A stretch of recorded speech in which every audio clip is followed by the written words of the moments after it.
तो इसके पहले 540 क्वेश्चन हो चुके हैं। अगर आपने नहीं देखा है तो लिंक डिस्क्रिप्शन में भी है और आई बॉल पर भी क्लिक करके देख सकते हैं। तो चलिए शुरू करते हैं। 541 नंबर क्वेश्चन। अम्लों का स्वाद होता है खट्टा,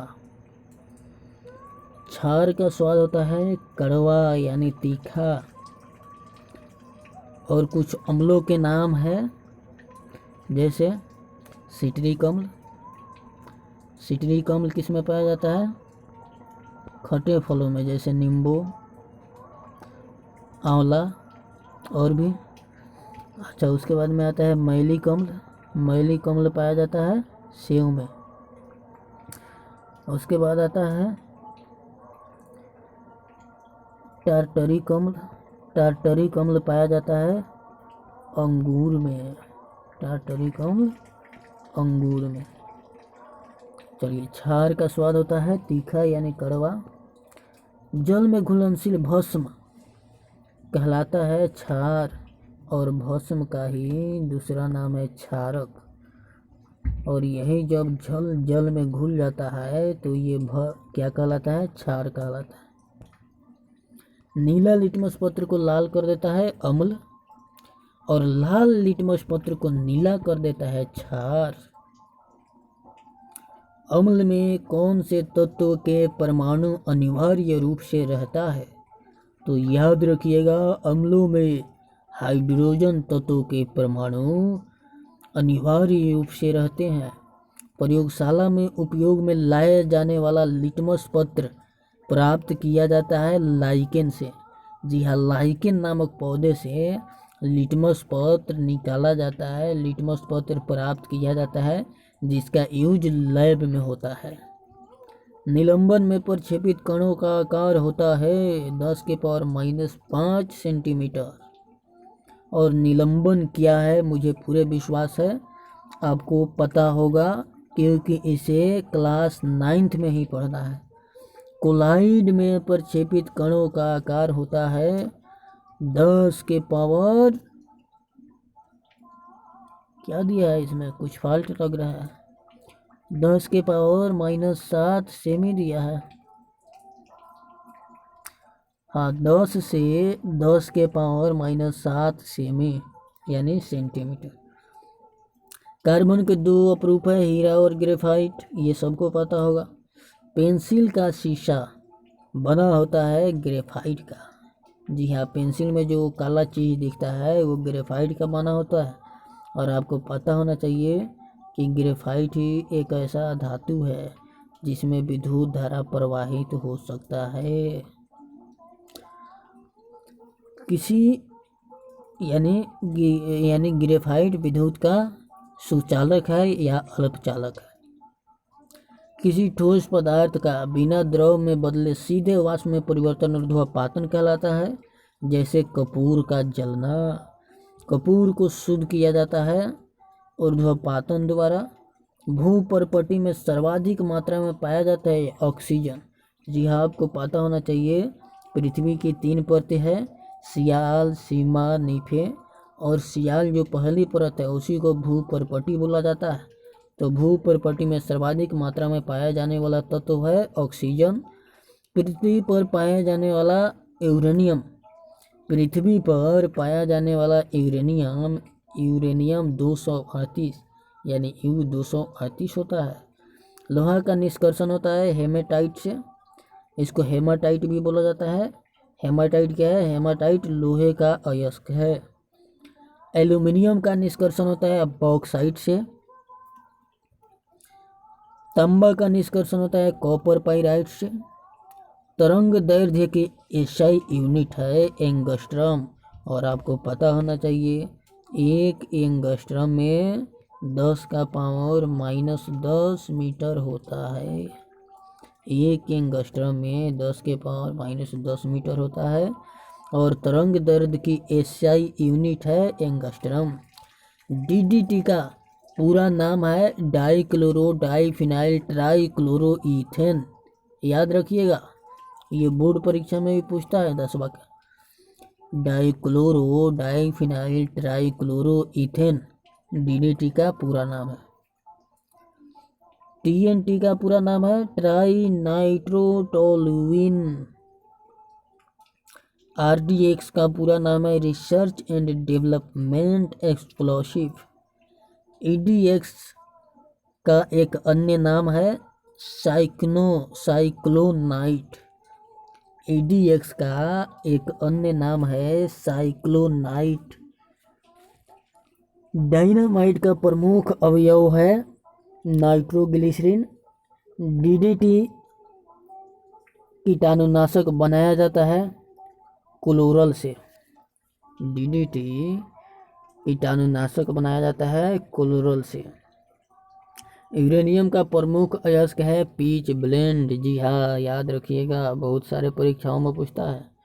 यूरेनियम का प्रमुख अयस्क है पीच ब्लेंड। फैराडे इकाई है फैराड इकाई है धारिता की।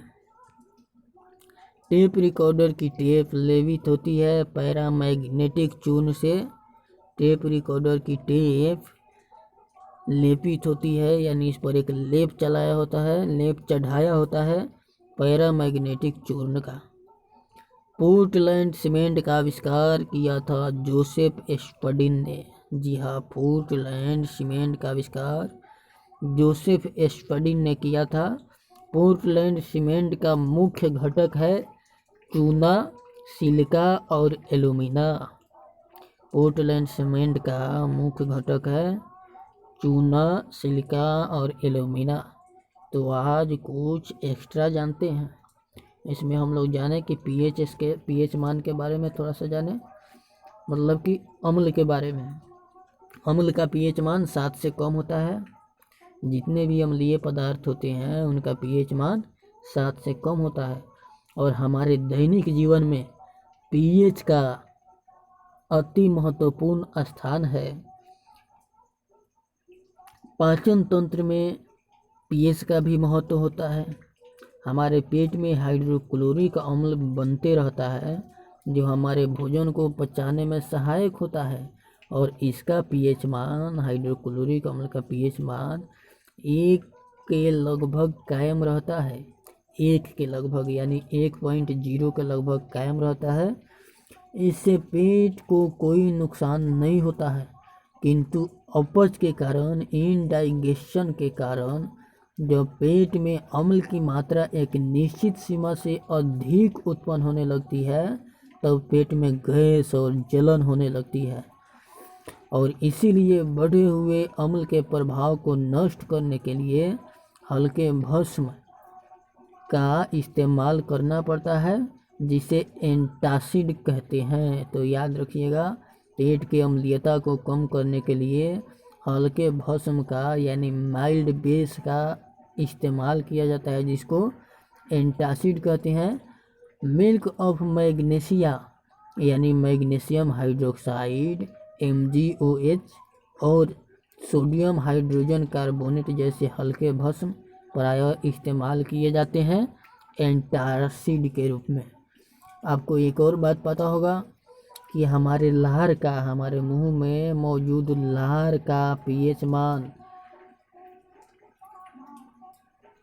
कितना होता है, आपको पता होगा।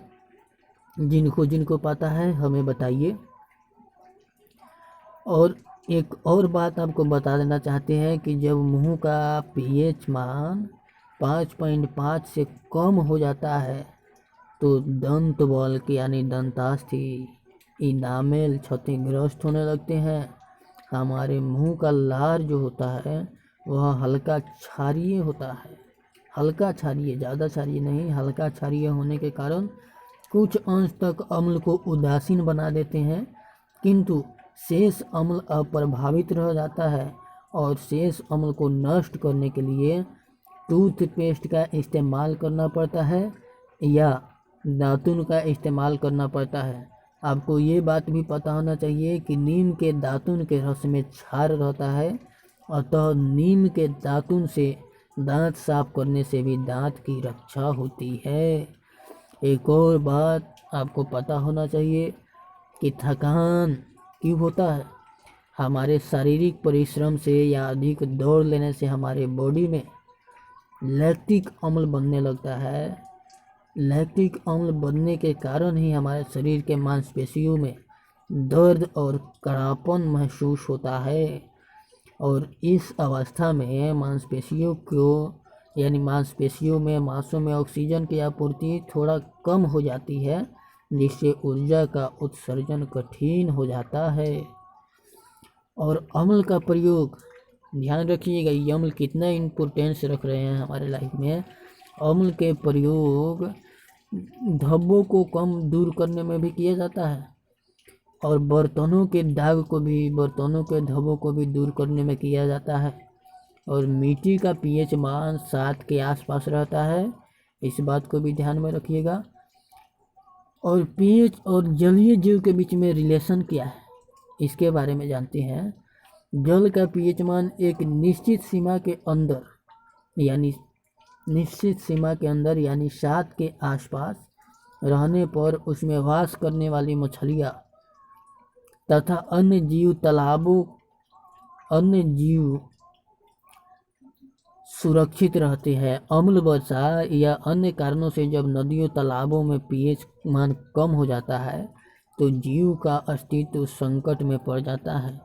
आपको पता होना चाहिए, एक बार अम्लीय वर्षा हो जाने के कारण फिनलैंड में कई हजार मछलियाँ मर गई थी। एक और बात आपको पता होना चाहिए कि नेटल को कई स्थानिक नामों से जाना जाता है, जैसे बिच्छुत्ती, उरकुस्सी आदि। नेटल क्या है? नेटल एक झाड़ी में उगने वाला पौधा है। इसके पत्तों में हंसने वाले रुएं होती है जो अचानक छू जाने से चमड़े में खुजली होने लगती है। जी हाँ, नेटल एक ऐसा पौधा है जिसके पत्तों में डसने वाले रुएं होती हैं, डसने वाले, हंसने वाले नहीं, और जिसके अचानक छू जाने से चमड़े में खुजली होने लगती है। और यह खुजली रुएं द्वारा मेथोनोइक अम्ल, और मेथोनोइक अम्ल का ही दूसरा नाम है फार्मिक अम्ल, और इसका फॉर्मूला होता है COOH।